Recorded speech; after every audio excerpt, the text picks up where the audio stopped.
Gracias por continuar con nosotros en este programa que lo estamos desarrollando en este entorno especial de un museo que está cargado de historia. Justo detrás de nosotros están una serie de vasijas de la cultura Valdivia. Recordemos que Valdivia es la cultura cerámica más antigua de América, que tiene una trascendencia importantísima para toda la interpretación histórica de nuestro continente, y ojalá en algún momento se pueda hacer realmente una recuperación mayor de lo que significa Valdivia para Ecuador.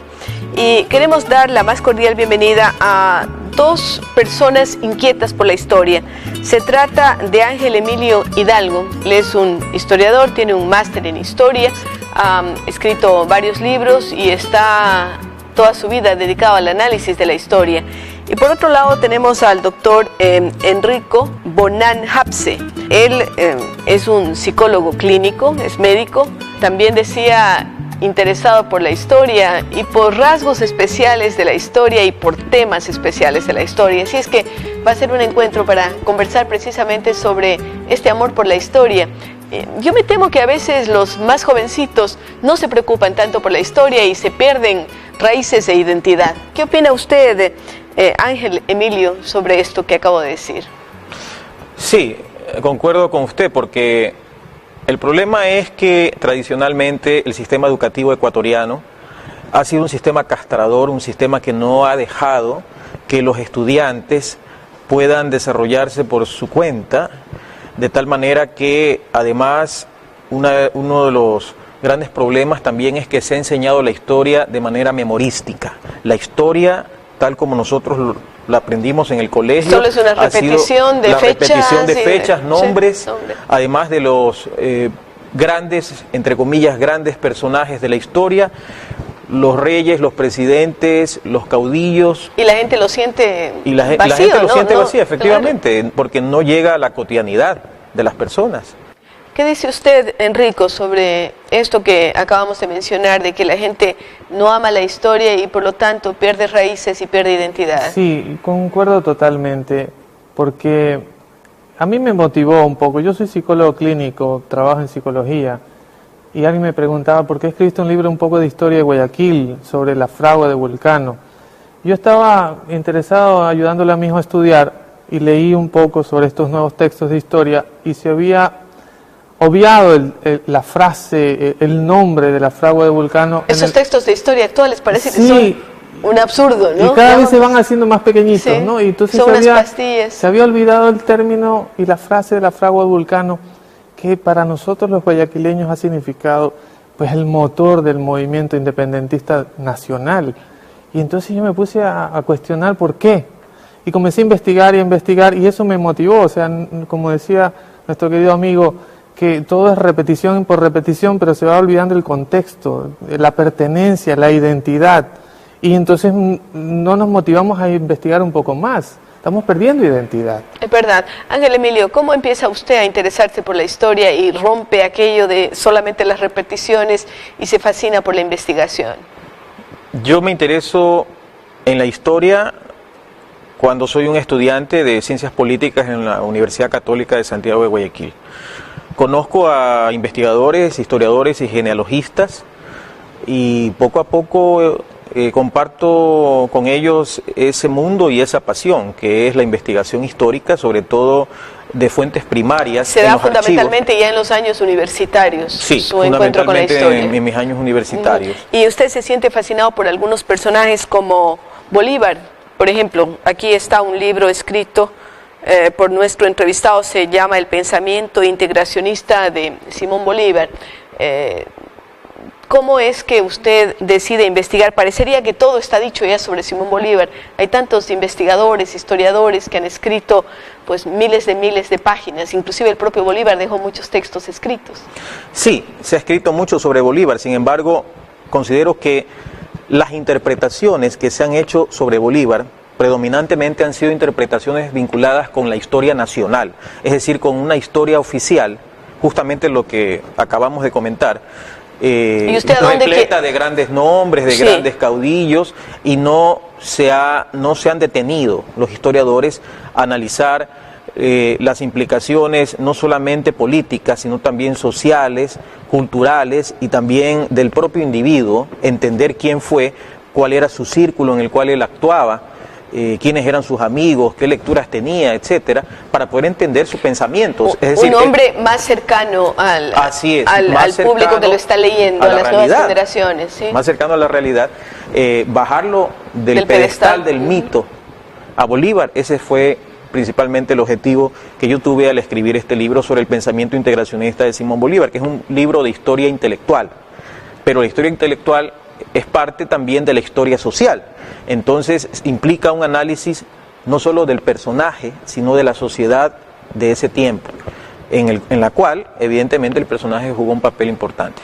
Usted, Enrico, en cambio, toma otros temas. Nos habla de la fragua de Vulcano, pero yo solamente he hojeado el libro, que también lo tenemos aquí, Al encuentro de la fragua de Vulcano. Y nos encontramos con un libro en el que se toca mucho el tema de la masonería, por ejemplo. Sí. ¿Por qué lo hace usted? Porque la masonería fue el motor principal de este movimiento político e ideológico que motivó a estos próceres guayaquileños y extranjeros que se vincularon con la independencia con una trilogía idealista, que es la libertad, la igualdad y la fraternidad, en la cual Simón Bolívar también estuvo involucrado.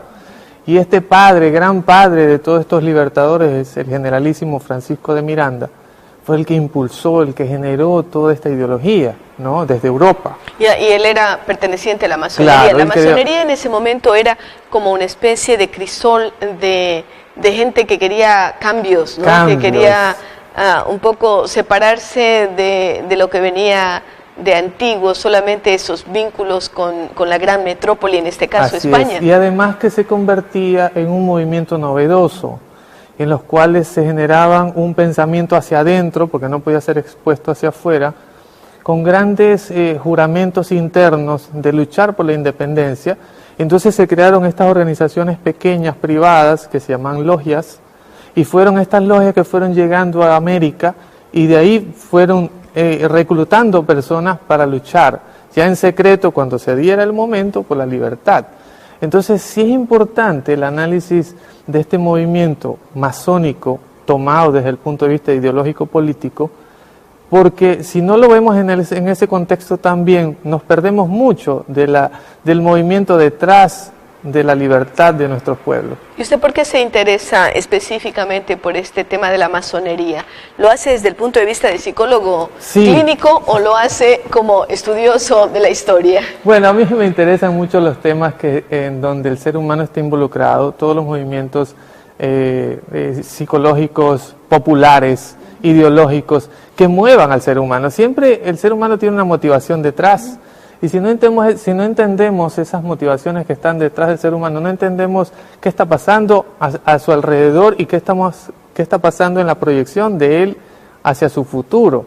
Entonces me interesó mucho esto porque nosotros, si no entendemos de dónde viene toda la ideología, poco vamos a entender más allá del proceso económico-social qué pasó con estos personajes, porque estos personajes dieron hasta su vida por luchar por la libertad. Y ahí estamos tocando lo que Ángel Emilio trata de decirnos también, es decir, acercar los personajes al común de la gente. Pero Ángel Emilio, usted además de historiador es un creador de literatura. Cuéntenos sobre esa otra faceta suya de poeta, de escritor, que además ha ganado algunos premios. Sí, yo empecé como poeta ganando el Premio Nacional de Poesía Ismael Pérez Pazmiño en el año 1996, sí, del diario El Universo.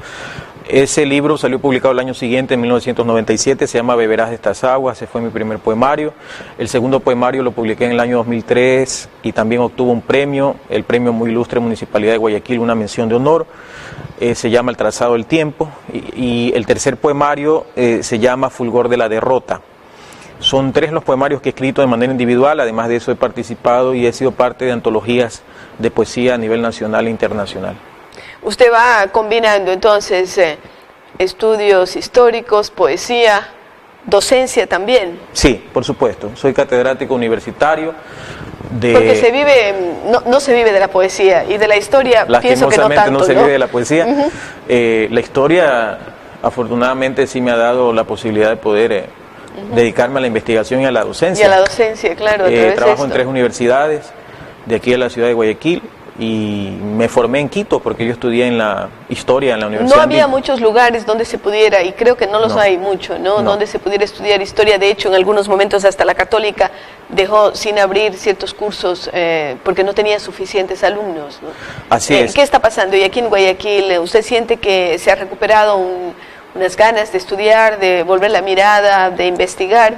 Yo creo que hay jóvenes que están muy interesados en la historia y debería motivarse esas vocaciones. ¿Cómo motiva usted a sus jóvenes, además de escribir los libros? Acercándolos al descubrimiento de esa otra historia, es decir, de la historia... Usted pone, por ejemplo, un tema, dejemos aparte a Simón Bolívar, vayamos a otro personaje que a usted le interese. Por ejemplo, a mí me interesa un personaje hay un personaje que es un caricaturista, Francisco Martínez Aguirre. Es uno de los primeros caricaturistas del país. Publicó entre 1885 y 1890 un periódico satírico que se llamó El Perico. Entonces es interesante, y a mí justamente me gusta con mis alumnos conversar lo plantea, claro, en torno a estos otros personajes no muy conocidos de la historia, pero que también dieron un aporte importante, sobre todo al ámbito cultural. Entonces, yo trato de acercarme a la historia desde esa otra visión. En primer lugar, una visión desde abajo, que recupere el papel, el rol de las sociedades, de los colectivos, de los grupos sociales, por encima de los individuos. Porque la historia no lo hacen los individuos, sino los colectivos. Es decir, los individuos, los líderes, los caudillos, lo que hacen es de alguna manera capitalizar una tendencia, un movimiento, una corriente de los pueblos. Pero los que definen qué es lo que queda para el futuro son los historiadores, los que escriben historia. Así es. Y como ahí tradicionalmente le pone los roles se ha escrito la historia desde arriba, en esa visión que hay que decirlo, es una visión oligárquica, una visión que se ha escrito desde las élites.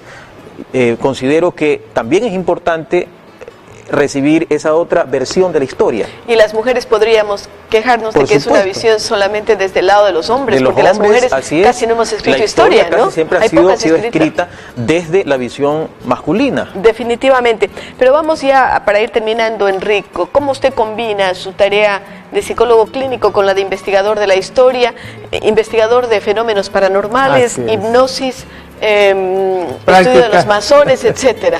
Yo creo que la combinación está en poner de sí para aportar, ¿no? Nosotros tenemos que aportar socialmente y creo que esa es una situación que nosotros actualmente el ser humano debe poner de sí para la sociedad. Yo creo que el investigar ayuda a la sociedad, el investigar aporta a la sociedad y no solo quedarnos con lo que ya está establecido, sino aportar con ideas nuevas y desarrollar ideas nuevas. Yo creo que por ahí está el hacer. Esa mixtura interesante. Bien, hemos hablado con dos personas fascinadas por la historia, Ángel Emilio Hidalgo y Enrico Bonfani Hapse.